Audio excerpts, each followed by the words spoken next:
STEM Conference 2013. I'm Dr. Steve Perry, and I am so excited about this project I'm involved in. It is a movement, and I need you to be part of it because they want to make a difference. Science, technology, engineering, and mathematics. Dr. Juwanza Kunjufu, Dr. Jeffrey Canada, Dr. Steve Perry, and Dr. Tricia Rose teach the importance of encouraging our students to study in the STEM fields and close the achievement gap in our community. I'm Dr. Steve Perry, and together we're going to do that. You, me, and them.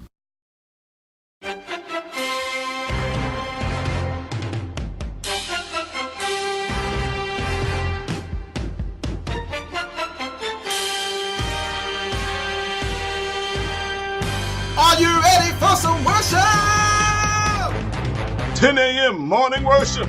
Don't miss the Hour of Power with Dr. John E. Guns from Jacksonville, Florida at 5 p.m. Then we're gathering together in fellowship to watch the football game. Don't miss It's All Day Timberland Worship. Don't forget to bring your praise and your Tim.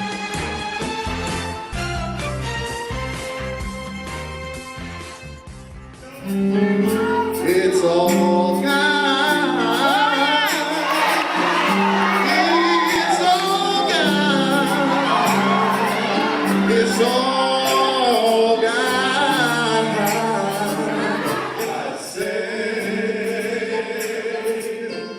it's all good, but I know better. It's all. To a child, every problem is big. And while you can't make everything right for them, when your child is sick, you should know that there is only one children's hospital in Connecticut with a top 10 ranking by U.S. News & World Report that is training tomorrow's pediatric specialists and where groundbreaking discoveries are changing children's lives. Yale New Haven Children's Hospital. Now in Fairfield County at its new campus at Bridgeport Hospital.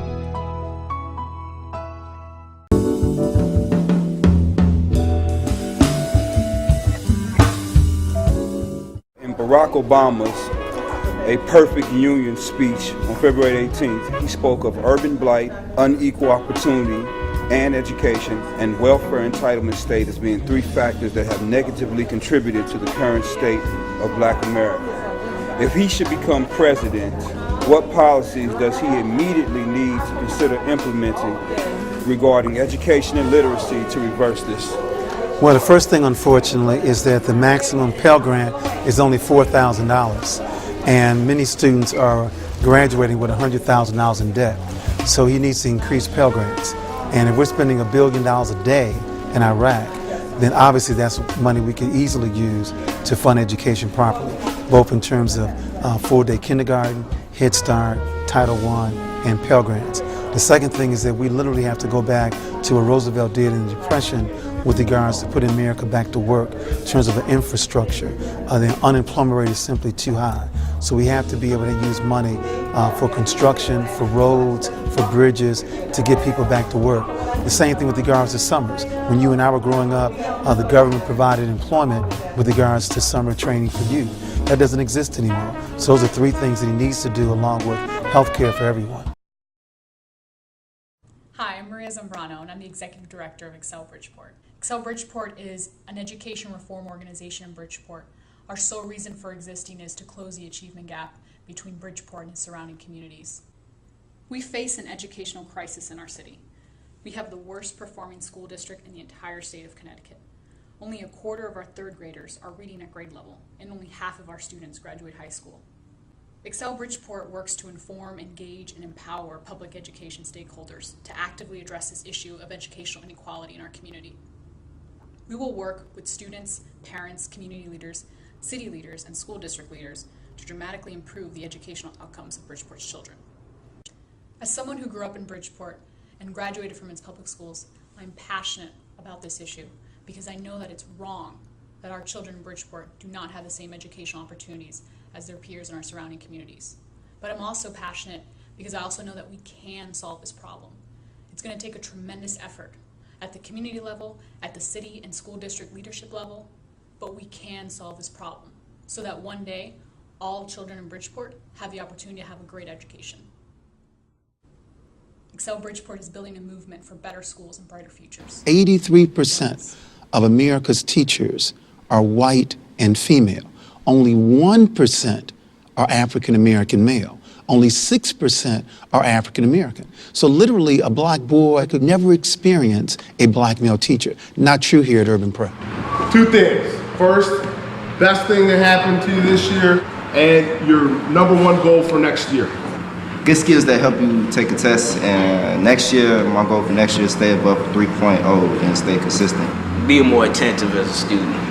My goal for next year is to talk more and participate in class. Very good. Good goal.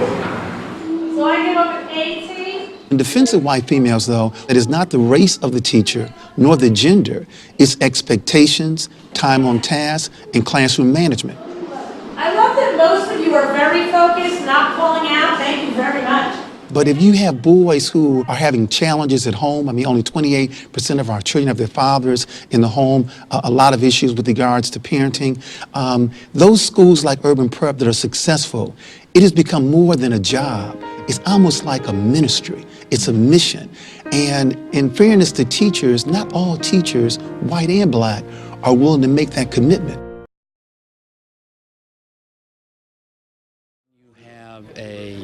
A patient who has sustained a serious burn, the most important thing to that patient, besides having the highest standard of medical care, is having your family with you. The Burn Center Campaign Renovation Fund raised $1.5 million.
You grow up in America and you're told from day one, this is the land of opportunity, that everybody has an equal chance to make it in this country. And then you look at places like Harlem and you say that is absolutely a lie. So you're trying to level the playing field between kids here in Harlem and what, middle-class kids in a suburb? That's exactly what we think we have to do. You know, if you grow up in a community where your schools are inferior, where the sounds of gunshots are a common thing, where you spend your time and energy not thinking about algebra or geometry, but about how not to get beat up or not to get shot or not to get raped. When you grow up like that, you don't have the same opportunity as other children growing up, and we're trying to change those odds. He's trying to change those odds on a scale never before attempted. His goal, to break the cycle of poverty in an entire neighborhood by making sure all the kids who live there go to college. That's what it's all about. You really believe that's possible to break that cycle? Absolutely know we're going to do it. If the Harlem's Children's Zone can turn around neighborhoods in New York, then why not Detroit or San Antonio or Los Angeles? St. Vincent's welcomed the intuitive surgical Da Vinci SI surgical system in August. The Da Vinci robot is approved by the FDA for multiple surgical procedures in the specialties of urology, gynecology, general surgery, cardiothoracic surgery, and otolaryngology. Part of the robot's uniqueness lies in the fact that unlike most surgical instruments, it can enhance human capability. Chairman of Surgery, Dr. Douglas Ross, explains the advantages of this robotic technology for patients. Well, this Da Vinci robot is the latest model of the Da Vinci. It provides a high-definition 3D images through laparoscope. So, in fact, we get a much better picture even than normal laparoscopic surgery. So that's number one. So even the camera and the pictures coming out of the machine are much better than we've ever seen before. But in addition to that, this robot, because of its very small arms, can actually work inside the body in areas that are really very, very difficult for our conventional laparoscopic surgeons to get to and to work in. It provides a much more delicate and much more finesse moves in the body than normally could be done with the laparoscopic instrumentation. So this really helps both create a safer environment for the patient. Surgery can be done eventually faster in terms of the patient's recovery. The patient can get out of the hospital a lot faster, does not need to be opened up, have a large incision in their body made in order to do some very sophisticated surgery. So we're very excited to have the robot. Training began in August and will continue, so St. Vincent's can offer patients a full complement of surgical interventions with the assistance of Da Vinci. I believe that there are two ways to live. There are those who make a living, and then there are those who make a life. Those who make a living pay their bills, and those who make a life pay their debt. I'm Dr. Steve Perry. I'm the principal and founder of the Capital Preparatory Magnet School in Hartford, Connecticut. When I went off to college, I went off to do the college thing, and a friend of mine went off to do the drug dealer thing. And each of us sought to live the dream, to live the American dream. And when I would come home on break, he would always taunt me, or tease me, say, hey, college boy, you know, you need some money. And I mean, yeah, I did, but I told him I wasn't gonna take it from him. And I'd done well and made my way onto the dean's list and stayed there for the time I was in school. But I couldn't outlive or outlast the poverty of it. My father was in prison at the time, and it was just my mother doing what she could do. So in my senior year, right around Christmas, I began to pack up my things, and as I got home, the first person I saw was my friend, the drug dealer, and I looked down at the ground, and he knew that this wasn't a joke anymore. So he says to me, "What's up? What do you need?" And I told him, "I'm good." And he said, "Well, is it money?" I said, "Look, you don't have the kind of money that I need." And he said, "How much?" And I told him it's $3,500. He looks down the ground, he puts his hand in his pockets, and he shakes his head, and he says, "Well, can I get it to you by Sunday?" Thought about it for a second, and I said, "Nah, I'm good." And I just walked away, accepting the fact that I had just closed the door on my college aspirations. Monday morning, I packed the rest of my things, and as I packed, I said, hell with this, I'm not going home. So I walked up to the president's office and made quite a scene. He heard the commotion, and he asked me what was wrong, and I told him what was wrong, and he'd seen me on campus, and he said he thought he could help. And he said but if he helped me, it was under one condition. He said that when you get the chance, you make sure you help other people. So I made a promise. I count myself a man of my word. He gave me an opportunity to live my life, my dream, so I'm gonna do the same to help other people. Maintaining our leadership in research and technology is crucial to America's success. With so many baby boomers retiring from our classrooms, we want to prepare 100,000 new teachers in the fields of science and technology and engineering and math. Of course, the education race doesn't end with a high school diploma. To compete, higher education must be within the reach of every American. Patients always come first. We want everyone to say that our care is exceptional. We want that wow when we go into a patient's room. We care for them from infancy, from our newborn ICU, which is one of the only ones in Fairfield County, all the way up to our geriatrics program. This is the place to come. This is the only burn center from New York to Boston. It's the level 2 trauma center. It's the chest pain center, the stroke center. We have a lot of credentials, and we can handle pretty much anything that comes through our door. Hi Ruth, is Bed 17 still have their chest tubes in? I came here and they gave me such an opportunity right in the beginning to pursue what I really wanted to do. Exactly how? To be a clinical pharmacist. Bridgeport Hospital, it's a great place for an occupational therapist. Good balance, Julia. With the amazing facility and up-to-date facility that we have. Also the collaboration of the doctors and nurses. I enjoy the physicians at Bridgeport Hospital. Very oftentimes they'll come down and share things that they've learned with us. The patient's treatment depends a lot upon lab results. There's an excellent relationship between the nursing staff and physicians here. Once you see the flash, you're going to be advancing the needle. We have a bunch of protocols that are established that allow the nurses to have a great deal of autonomy. Through collaborative practice and through working as closely as we can, we give these patients the best opportunity in order to get as healthy as they can, as fast as they can. Bridgeport Hospital truly offers tremendous outcomes in patient care. I feel like I have a purpose to make patients happy, to make families at ease, to make patients realize that the hospital is here to help them. We're here to make patients get better.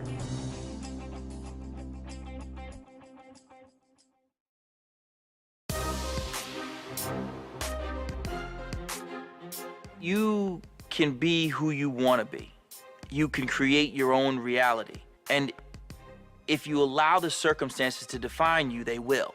I was born on my mother's 16th birthday. Third generation of poverty, but I don't believe a life is determined by where you start, it's where you finish. As I grew up, led to believe that intelligence is static, that you can't get smarter. But along the way, there were people who believed in me.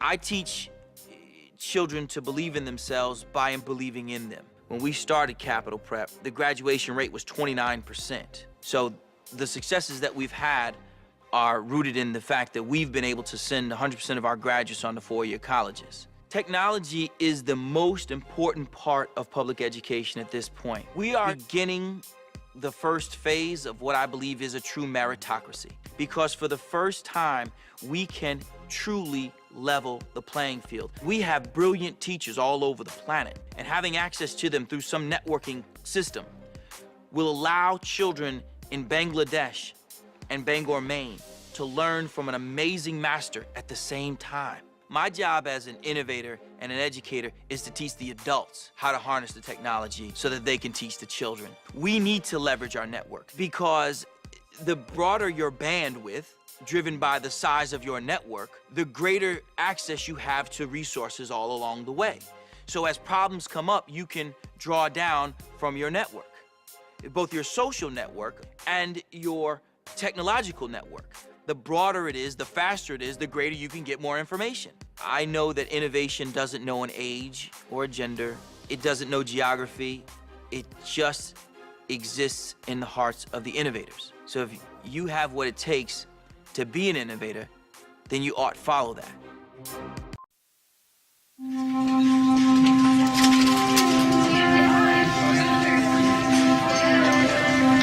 Raise your hand if you would send your niece, nephew, grandchild, or your child to any school selected at random anywhere in Connecticut. There's no need to hesitate. Connecticut has the best public schools in the country, right? Wrong. We spend more per student than 44 other states, but we have the largest achievement gap in the country. This means that poor students and students of color are, on average, 3 grade levels behind their wealthier and white classmates. 9,000 of our low-income third graders, that's 2/3 of low-income third graders in the state, can't read at grade level. And 9,000 Connecticut students drop out of high school every year. That's nearly enough students to fill UConn's basketball stadium. With staggering budget deficits and zero job growth, Connecticut cannot afford to keep things the way they've been. Each class of 9,000 high school dropouts loses $2.5 billion in lifetime earnings as a result. But let's be clear, this is not just about poor students doing poorly. Even our top students are falling short. All of this adds up to a personal tragedy for our children and costs our state billions. Something's got to change. And that change starts with our public schools. It's our best shot of busting the cycle of poverty and putting all our kids on track to be on top of the world. This all comes down to what happens between teachers and students in each of our classrooms. But in order to change what happens inside our schools, we have to change the whole system that surrounds them. And in order to change the system, we must change our public policies. But here in the land of steady habits, changing the system is more difficult than keeping things the same. So it's up to us, the people of Connecticut, to bring about the change we want to see. The Connecticut Coalition for Achievement Now, CONCAN, is dedicated to ensuring that every child has access to a great public school. We're building a movement of advocates, policymakers, people like you to change the system so all kids can go to great public schools. Since 2005, we've been hard at work doing just that, and the opportunity has never been greater to fundamentally transform the way we deliver on the promise of a great public education. It's time to put politics aside, do away with the status quo, and work toward policy changes like fair funding for all students, great teachers in every classroom, and truly innovative education practices that will catapult our students to the very top. With your help, we can change public policies to improve educational outcomes for all kids, not just a few.